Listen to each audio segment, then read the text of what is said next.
welcome back to another video. If you've never watched one of my videos, my name is Connie, and typically I do reviews on different products, but today, as you can see, I'm in a different place. I'm outside, and what I'm going to be doing today is repainting my cushions for my outdoor furniture. Yes, you heard that right. I'm going to paint the cushions. And so I've already kind of begun this project, so I wanted to just let you know kind of what I've done and then take it from there. So the things that I did, and I'm doing them red because they're red cushions, and I think that that's really important to try to do a color that's similar to your cushions already. So my cushions were already red. I'll show you them. They're right here. I've done some of them already, but then I thought maybe people would want to do this because cushions are expensive, and who's got time to replace these? I mean, who's got time to paint them either, but I guess that's what we have, time. So I had done a little research on YouTube, and this is what I came up with. So the first thing that I did was I went to the Home Depot, and I got myself just a regular can of Behr paint, and I got it in the flat matte finish because I didn't want my cushions to be shiny. So I got it in the flat matte finish, and I just got a quart just to kind of see how this would do. And then I went to the craft store and I got a textile medium. This one is Delta Creative Textile Medium. And the reason for this is, and this is for, there's different types of mediums, so you want to make sure that you get it for fabrics. So this one is for fabrics. And what I did was I combined these 8 fluid ounces with 8 fluid ounces of the paint, and I combined them together in a little dish or a paint whatever, a paint cube. Anyhow, paint tray, that's the word. Anyhow, so I went ahead and did that, and I mixed it up. Now, some people on the internet, they do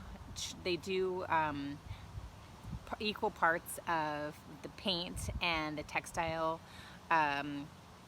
medium, and then also water, but I didn't do that. I just did the two, and it seemed to work out fine. So I'm going to show you what the cushions look like to begin with, and then I'm going to show you what one coat of paint looks like, and then kind of show you how I'm doing this. So I'll take you over here, and I did it under a pine tree, which I'm going to tell you, not my favorite, because the needles are horrible and they hurt. So anyhow, I'm gonna just, and they blow all over your cushion. So just a second, I'm just gonna get up here. Okay, I'm getting up. Okay, so, okay, so right here you can see this is what the cushions looked like before. So kind of pretty faded.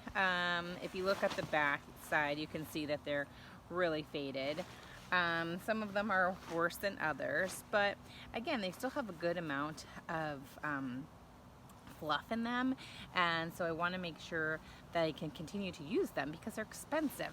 So those are the ones that I have not finished yet. I have not finished these 3 right here, but I have gone ahead and done a coat of paint already on this guy right here. So I've already done the first coat of paint, and you can see this is what color the original color of the chair was, and then this is the first coat. So really, I feel like and beyond the pine tree, I feel like it looks pretty good.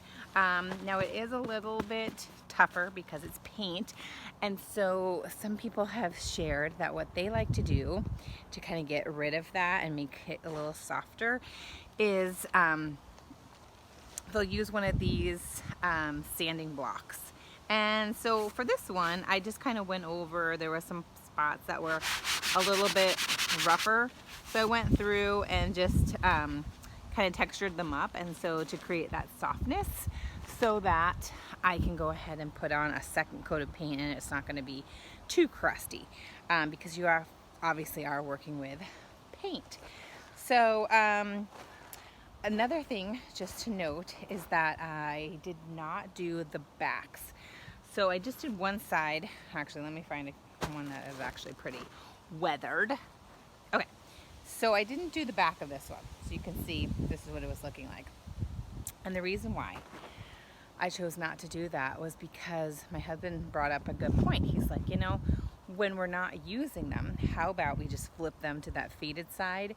And so that way it won't really matter because they're just going to continue to fade.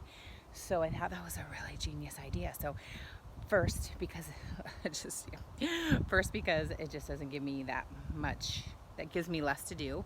And second, because you're right, I will just get in the habit of flipping these over. Okay, so